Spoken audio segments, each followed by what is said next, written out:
Long History's Random UK Prime Minister of the Week, number 37, Andrew Bonar Law, the businessman.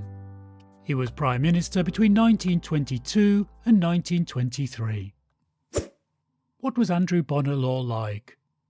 It's interesting, but two Prime Ministers from the early 20th century, David Lloyd George and Andrew Bonar Law, both had complicated names. In the case of the former, Lloyd sounds more like a first name but was in fact part of his surname, whereas in the case of the latter, Bonar sounds more like a surname but was in fact his middle name, with Law being his surname. His mother apparently gave him the names Andrew Bonar, naming him after a biographer called Andrew Bonar, who had written a work about a Scottish preacher she held in great esteem. This was Robert Murray M'Cheyne. Our Andrew Bonar Law was generally referred to as Bonar during his life. He's been described as pragmatic and competent, words which of course are positive in many ways, but could also ultimately be quite damning, in that they hint that he was above all a bit boring. Perhaps he was a bit of a charisma-free personality vacuum, and he has been called dry and passionless. Perhaps he's a Prime Minister as a former businessman rather than as a performing spokesperson.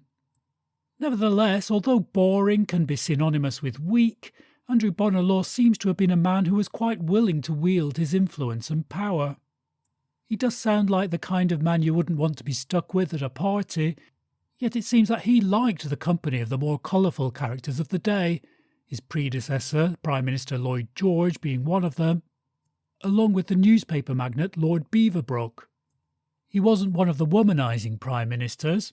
In 1891 he married Anne Pitcairn Robley and went on to have 6 children. His wife died in 1909, however, and he did not marry again. If he wasn't a lively character, it could be because of the death of his wife and of 2 of his sons, who both died during the First World War. He did not appear to have any interest in arts or books. Inevitably, given all this, he was a teetotaler.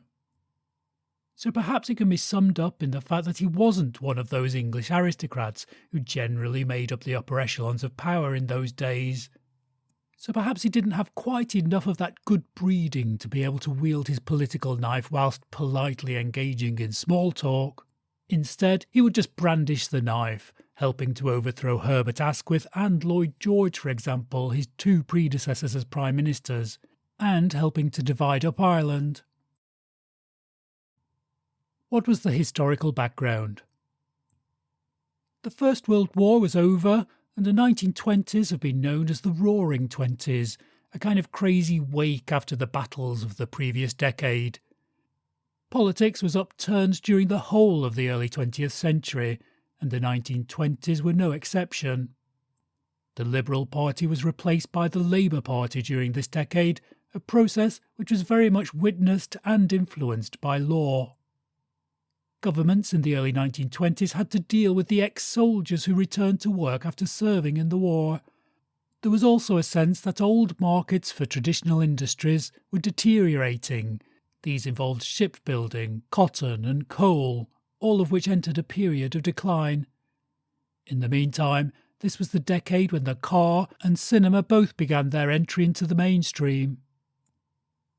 According to A.J.P. Taylor, the historian, Law specifically was involved in 2 great causes of the earliest years of the 20th century, the reform of tariffs and the division of Ireland. At that time, the reform of tariffs was the hottest issue, and as a businessman, Bonar Law was fully briefed on the topic. As a Canadian in the meantime, we haven't mentioned that yet, but we'll get into it, he was minded to support tariffs, which helped to promote the unity of the empire. The debate, a fierce debate at the time, was on whether and how tariffs should be placed on goods imported from outside the UK to pay for the wars of the time. This issue split the Conservatives, and Bonar Law, who was a member of the Conservative Party, was very much on the side of introducing tariffs rather than having free trade, with notable exceptions for goods from the British Empire. The issue of Irish Home Rule, already a decades-old sore in the politics of the British Islands, also came to a head in this decade, with Ireland gaining its independence just before Law became Prime Minister. Due to his own background with a father from Ulster, Law was a key player in the politics leading up to Irish independence. He had strong opinions on the issue and was firmly against Ireland's independence, and within that was firmly for the partition of the country. According to A.J.P. Taylor, he, to quote, agreed to the partition of Ireland as a surgeon detaches a limb without a sign of interest in the patient. Now, on my reading, I'm not quite sure that's totally true, because Bonar Law's family connection to Ireland suggests that he did have a personal stake in the issues. So we've mentioned A.J.P. Taylor's two great causes of the times, but to this we can add a third: those changes in party politics. The tectonic plates were shifting. The Liberal Party was cannibalising itself, while the Labour Party was rising. Bonar Law, of course, belonged to the Conservative Party, however, but this had also undergone seismic shifts during those years.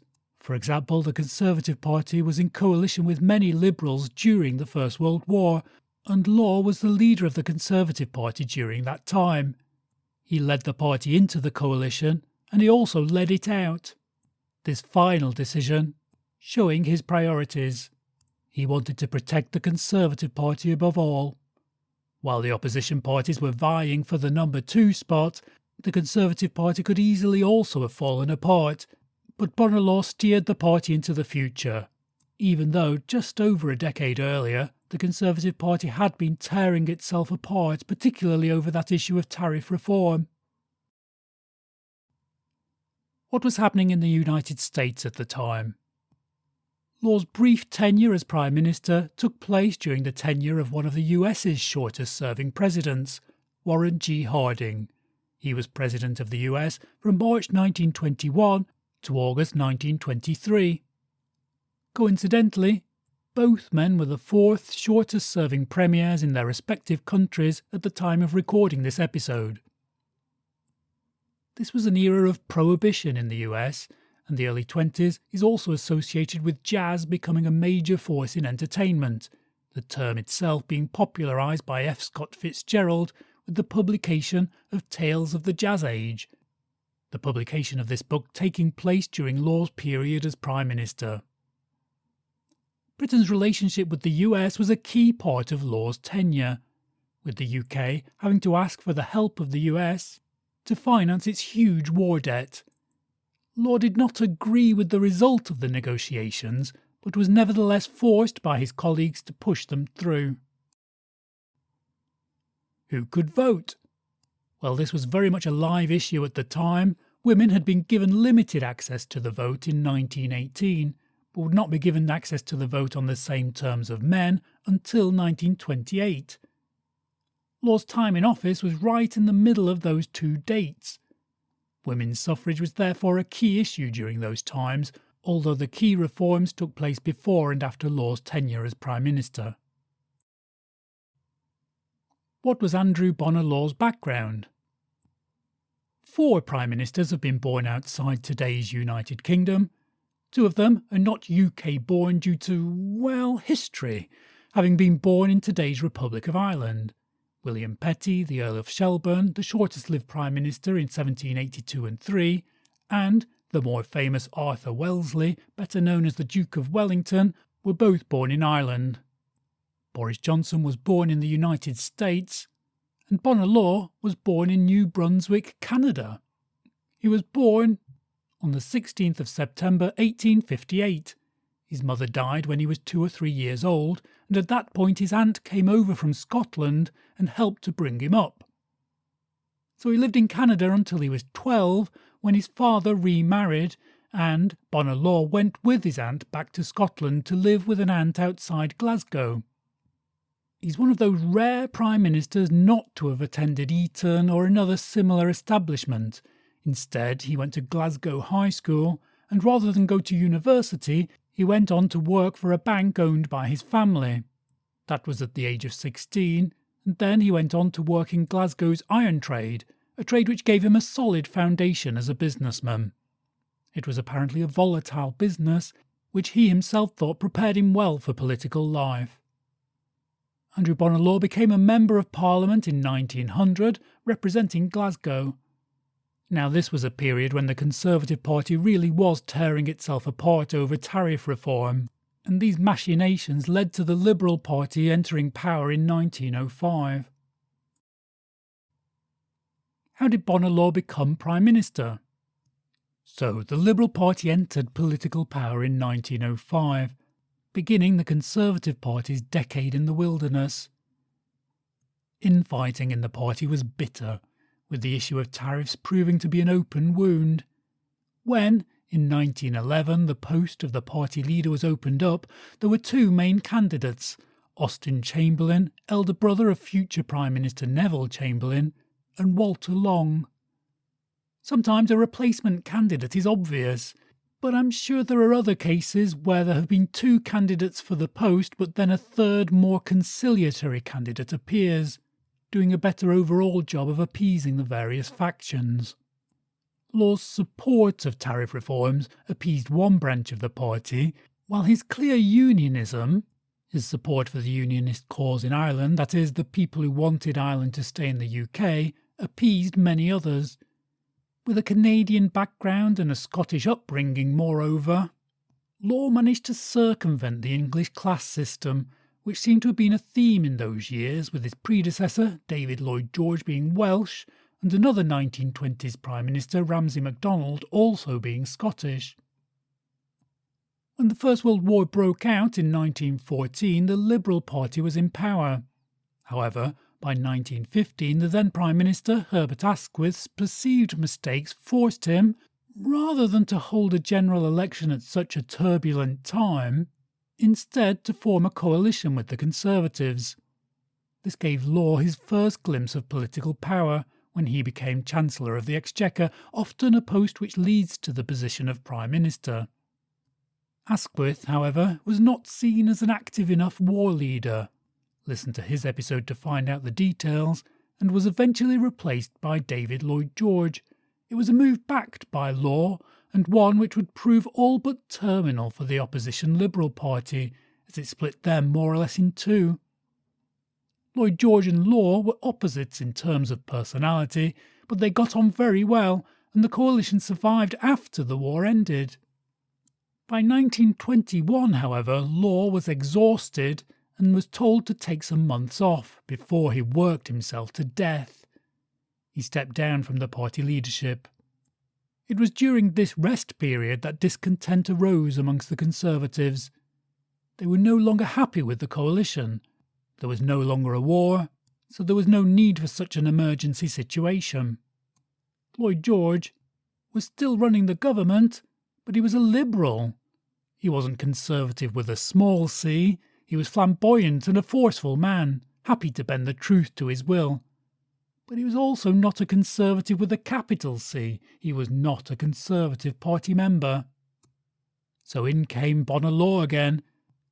Just as he'd backed Herbert Asquith being replaced by Lloyd George, now he was able to wield his power again. Law had been replaced as Conservative leader during his recuperation. This was by Austen Chamberlain, and he thought the Conservatives should continue their coalition until the next general election. However, Bonar Law saw that the tide was changing, and that Conservative Party members were no longer happy to stay in this coalition with Lloyd George. Law felt that the party at that time needed to come first. When the leader, Chamberlain, held a vote on the issue, he lost. He resigned as leader of the Conservatives, and the coalition as a result fell apart, which meant that Lloyd George, only in power because of this coalition, had to resign as Prime Minister. After being voted leader of the Conservative Party, Law was then asked by the King to become Prime Minister on the 23rd of October 1922, because even despite this coalition falling apart, the Conservatives were still the biggest party in the government. What were Bonar Law's biggest achievements as Prime Minister?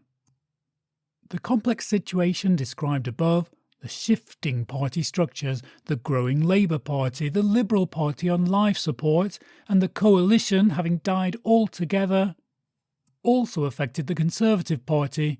Many of its members had been upset along the way. In the following general election, however, it became clear that Law's tactic had been correct.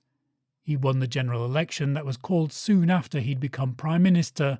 That was on 15th of November 1922, showing the importance of party unity, not least as the Liberal Party showed the fate of such divided parties.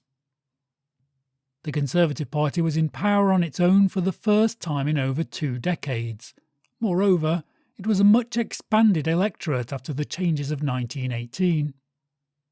During his time in office, Bonar Law's support for the Unionist cause led his government to back the idea of the partition of Ireland with the ratification of the 1921 Anglo-Irish Treaty in 1922.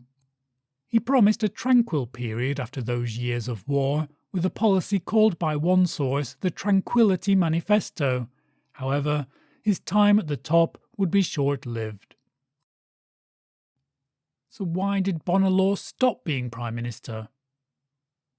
When Liz Truss smashed the record of the shortest-serving Prime Minister ever, all the other Prime Ministers had to be shuffled down the list. In doing so, Andrew Bonar Law went from being the 3rd to the 4th shortest-serving Prime Minister. He was, nevertheless, the shortest-serving Prime Minister of the 20th century. He was not stabbed in the back or flung out of office due to ineptitude, however. He was a heavy smoker, and he was forced to resign due to a cancer diagnosis which would lead to his death only 5 months later. Why should we remember Andrew Bonar Law? Bonar Law was apparently the only Prime Minister to turn down the opportunity to use Chequers, the country house available for the use of Prime Ministers in office. The house had only been available when it was given to the nation in 1921.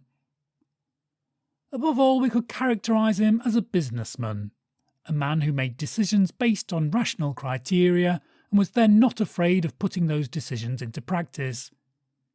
One detail mentioned in one biography is that Bonar Law could be said to be the first of a certain type of conservative politician, one which rose in reaction, perhaps, to the rise of Labour at the time. Previously, the Conservative Party had its roots ultimately in the landed gentry, the establishment, the aristocracy. Here, however, was a conservative man who was more self-consciously a man of the people, but certainly not a socialist. As such, he was the first example of a modern conservative leader in the Margaret Thatcher mould. This was someone who rises to the top from a business background rather than thanks wholly to their roots in the upper crust. Most conservative leaders since then have had a not dissimilar background, although one notable exception is Winston Churchill, who was the Duke of Marlborough's grandson. Nowadays, at least for a certain type of person, it's almost impossible to criticise Churchill, so it's interesting to read that Law didn't like him, and only knew him, of course, before his role in the Second World War. Of course, Bonar Law died before that war. And before that, Churchill was perhaps more famous as a man who would swap parties to gain power, showing a rather unforgivable lack of loyalty perhaps in Law's eyes, although that chameleon-like quality was perhaps one of the traits that would serve Churchill well during the war. One final notable fact is that although he was one of the shortest-serving Prime Ministers, he was actually one of the longer-serving leaders of the Conservative Party at over 10 years. Andrew Bonar Law died on the 30th of October 1923, less than 6 months after leaving office. Thank you everyone for listening to this episode of Random UK Prime Minister of the Week by Long History. If you've liked it, please don't forget to give it a like before you move on. And if you haven't already, please do subscribe. We've also got lots of episodes already to listen to here on Long History, so don't forget to give them a look.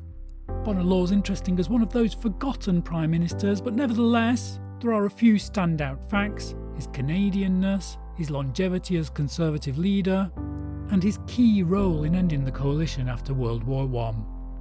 Thanks everyone for listening. This was Random UK Prime Minister of the Week. Number 37. Andrew Bonar Law, the businessman. Goodbye.